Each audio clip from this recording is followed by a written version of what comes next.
Chapter 21. I've got some more stuff I want to say, Ashton told us. Haley, I don't care if you record this part. I turned the recorder on. Esteban was sitting on the ledge of the window watching us, watching all of us. Holly got up and squeezed in beside him. He moved over a bit, making space for her. Ashton slowly started unwrapping the scarf from around his neck. On one side, we could see finger marks, where someone had necked him so hard they had left the reminder of their own hand. I swallowed. There are a bunch of kids who aren't very nice here, Ashton said. The ones that call me Casper and Wonder Bread and Ghost Boy and Paleface and other names I don't even want to say. Amari looked up and his eyes turned to slits. Who did that to you? Ashton shrugged. Nah, man, tell me, who did that? Yeah, Tiago said, who did that to you? Some 8th graders, Ashton whispered. I don't know them, they just do it to be stupid, for laughs. You can be stupid and laugh without hitting somebody, Amari said. That's messed up. I know. Ashton gently touched his own neck. Not like I can do something about it. It's just what happens, like the way kids laugh at us sometimes in the cafeteria, right? And we don't care. I care, Holly said. I know I shouldn't, but I do. Me too, Tiago said. I hate it. Yeah, but if we say something, they're just going to laugh harder. Ashton was right. We were different. But most days we believed Miss Laverne when she told us how special we were, how smart, how kind, how beautiful, how tons of successful people had different ways of learning. But some days it got inside us, like now. Where'd they get you, bro? Amari asked. Ashton shrugged. Outside the schoolyard? We all got quiet again. You know how in the middle of the yard there's that huge flagpole, Ashton said, and up at the very top there's the flag? He looked at each one of us and we all nodded. Well, on that first day I got here, I stared up at that flag thinking, this is happening all over America. All over America, kids were walking into schoolyards and classrooms, and the American flag was waving. All over America, kids were saying the Pledge of Allegiance, saying indivisible with liberty and justice for all. All over America. We had memorized this, but did anybody know what it means? Nah, Amari said, not really, not back then. I didn't either, Ashton said, but it gave us a sameness. I stood in the schoolyard looking up at that flag, and I felt something. Not just like a new kid, not just like a white kid, but like I was a part of everybody running and jumping and playing all over America. Not just in our schoolyard, I mean everywhere. I know, right? Holly said, like thousands and thousands of kids all over the country got decked out in their new school clothes and were all excited for their first day of school. Yeah, Ashton said like that. But on my first day here, almost every kid seemed to be some shade of brown.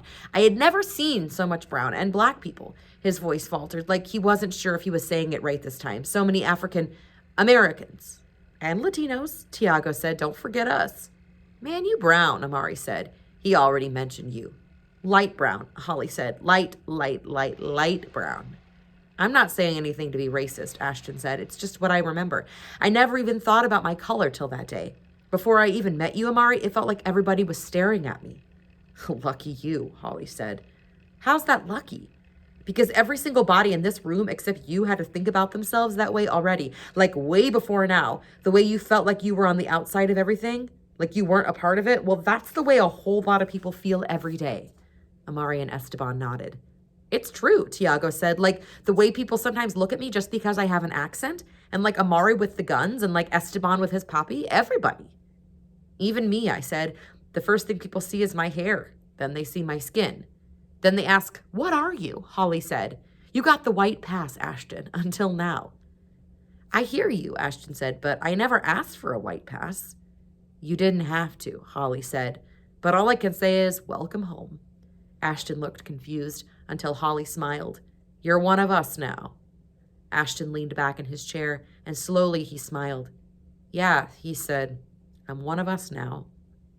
Club us, Amari said. The membership requirements are kind of messed up, but whatever. I got a question, though, Tiago said. Why'd your family come all the way here from Connecticut anyway? The one time my family went to Connecticut, it took us a whole bunch of hours. It was pretty, but I'm not trying to be driving for that long, and my mom wouldn't let us play video games. She was like, no, we're going to listen to audiobooks for hours. So not fair, Amari said. What are you talking about? Holly said. You like to read, Amari. You read all the time except when you come here. Then you draw. But in class, I always see you with a book. Yeah, I know that. You act like that's news. Then what are you saying? I didn't say anything about reading. I'm telling the brother it's messed up because you can play a video game and listen to a book. You don't just have to stare out the window. Those are two whole different senses. That's what's up, Tiago. That's what I tried to tell my mom. See? Amari rolled his eyes at Holly. Miss Know-It-All thinks she knows it all. But I'm with Tiago, Amari said. Why'd your peeps come all the way from Connecticut to BK? When my dad lost his job in Connecticut, Ashton said, a friend he knew from college gave him a job managing a key food in Brooklyn. I didn't even know what a key food was. I guess there are some in Connecticut, but not where we lived. Welcome to Brooklyn, Amari said. We're glad you landed here. That day, I remember all of us in the art room leaning in toward each other. But what is frozen in my mind even more than that is later the same day, Ashton, Amari, Esteban, and Tiago left the school together walking 4 across. So close that their shoulders were touching. Me and Holly walked behind them, a double wall against the Neckers who were waiting right outside the schoolyard. 3 tall 8th graders who glared at Ashton but walked backward, away from the 6 of us. 3 tall 8th graders who looked from Amari to Tiago to Esteban to Ashton, then kept looking to me and Holly, then turned and walked quickly, really quickly, away from all of us. Chapter 22. The first time we saw Esteban smile, really smile again, was in December. It was because of poetry. The Thursday right before, he had gotten a letter from his father who was still in Florida at the detention center. At least he's still in this country, Esteban said, even though he's far away. And he's okay, I said. Okay-ish, Holly said, but that's better than nothing, right? Esteban had come down from the windowsill and was sitting with us in the circle. He unfolded the letter from his father. It was written on yellow legal pad paper.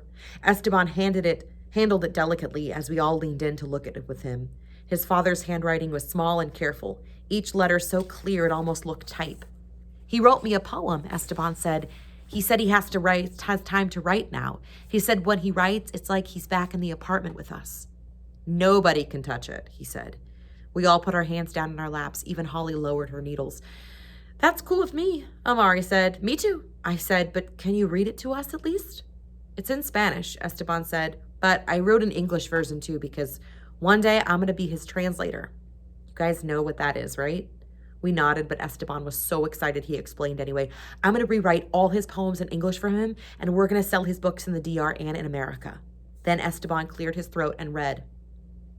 When they came for me, I lifted my hands to them, let them wrap the cuffs around my wrists. I did not fight. I did not yell. When they pressed me into the van, there were others who spoke our language, a language of sun and ocean and beauty, a language of birds and meringue. We leaned across the van toward each other and knew the same people back home. Always remember, when you are with your people, you are home. Esteban finished reading the poem and carefully put it back in his notebook, carefully put his notebook back into his bag. I kept staring down at my hands, a stone in my throat like I'd choked to death. I saw my father's head again, getting pushed down into the police car. Was he crying when it happened? Did he look toward me? Did he know that everything was gone? I took a breath, then another. Air wasn't coming in fast enough. Haley, I heard Amari say, you okay, Red? I nodded, but kept my head down. It's beautiful, I choked out. He said he's going to write me more poems, Esteban said. He said he'll write them until we're all together again. He's a good poet, Tiago said. He reminds me of the other poet guy, the one Miss Laverne read us, the one who wrote that poem about a blank white page or something. Alarcon, Holly said, Francisco Alarcon. I tried to remember Alarcon but couldn't. My head felt so heavy. Maybe this was the weight of the world people talked about, the gray ghost that took your breath and your words. How do you even remember that? Amari was saying to Holly. Because she said his name 100 times and wrote it on the board. Geez, how do you not remember that? Yeah, Tiago said, that guy. He's going to write me more of them.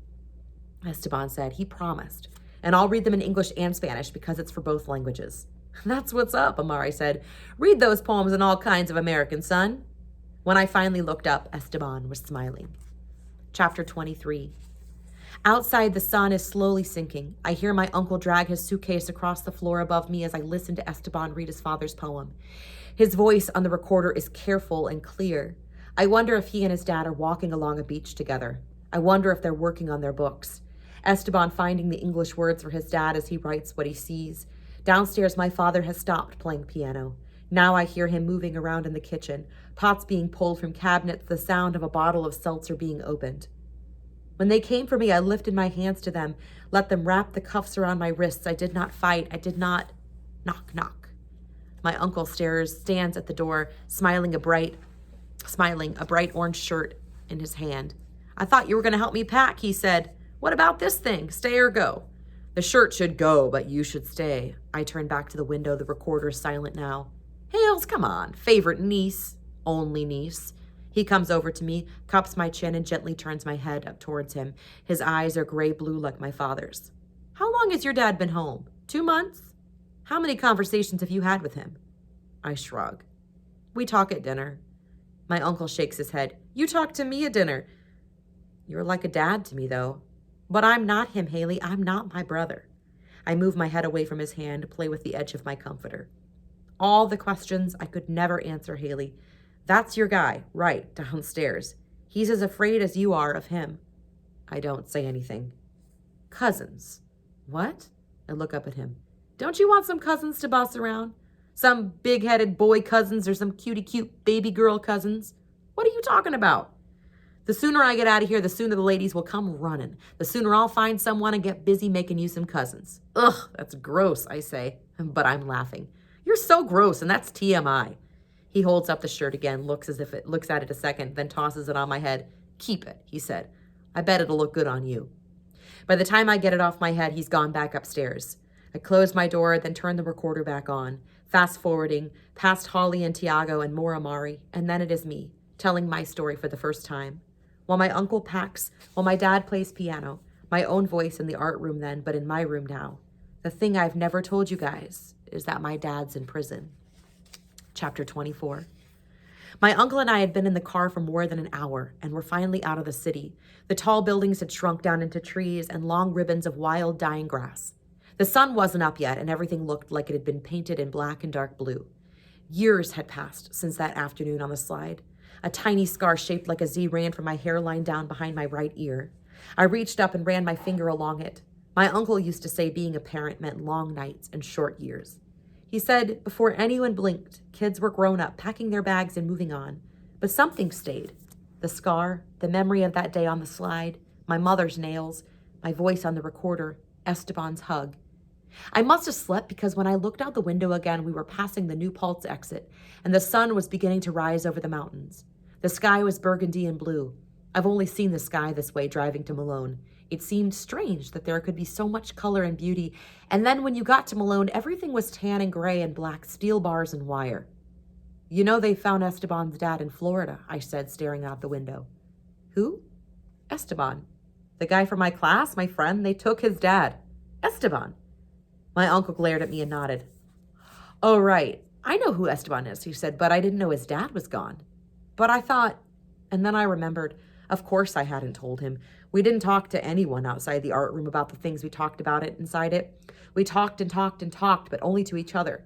The day before, Miss Laverne had found the 6 of us sitting in the corner of the lunchroom, laughing at a character Tiago was mimicking. Even Esteban had thrown his head back and cracked up. We were all huddled into one another, shoulders pressing against shoulders, Holly's legs thrown over mine. Immigration took his dad, I told my uncle slowly. Oh, geez, Haley, I had no idea. I'm so sorry. I can't believe this crap is happening right here in Brooklyn. I looked at him and said, Brooklyn's part of America. I felt tired. Was Esteban awake? Had he gotten another poem? Did they know anything else about what was happening? On Friday, he looked like he hadn't slept. He'd kept his head down in class most of the day. I didn't know how to tell my uncle all this without getting so sad and feeling like a dumb kid who couldn't even help her friend. Hales, I'm so sorry, he said again. What next for them? What's the plan? I mean, should I reach out to his mother? His mom is hoping some lawyers can do something, but he said she's packing and waiting. I didn't want to talk about it anymore. It suddenly felt like I was betraying Esteban, betraying the art room. My uncle was a grown-up. I mean, what did he understand about 6 kids talking? What did anybody besides me, Tiago, Holly, Amari, Esteban, and Ashton understand? Nothing. Nothing at all. Geez, my uncle said again. Yeah, I said, geez. Outside, the farther we got into the mountains, the faster the wind rushed past the car. I leaned against the window. My uncle drove in silence. The mountains went from burgundy to pink to green and brown. The sun, as always, rose. Chapter 25. This time when we got to Malone, my dad came down immediately and hugged me so hard I thought my shoulder bones would crack. He and my uncle looked so much alike. No one could ever say they weren't brothers, but now my dad looked so much older. He had dark circles under his eyes and was wearing the glasses with thick black frames that he usually only put on to read. I just couldn't get myself down here last time, my dad said. I'm so sorry. I was having one of those days and it turned into the longest month of my life. I stood there listening to him. I wanted to tell him that when someone drives almost to Canada to see you, you ignore those days. You push past them. I wanted to ask him how come I knew this as a kid and he didn't know it as a grown-up. But I didn't say any of this. I just nodded and said, it's okay. At least we're all together now, right? Because that part was true. I thought about Esteban's father being so far away from him and him not even being able to visit. I looked over at my uncle. He was standing with his hands in his pocket, his feet a little bit apart. He and my father looked both so worried and sad. I nodded and said, I get it, Dad. Because what if next time he didn't come down again? Or what if the car accident had taken both of my parents from me and he wasn't even here for me to be mad at? What if my uncle had been in the back seat? My dad hugged me again. His prison uniform felt the same, stiff against my cheek, familiar as daylight. I had never seen him in anything but those tan khaki pants and a tan shirt with a number on the pocket. After all those years, I should have known that number by heart. There was so much I wanted to remember, so many stories, but his number wasn't one of them. The story of his number was one I'd locked away in a room, and right on the door of that memory, the end.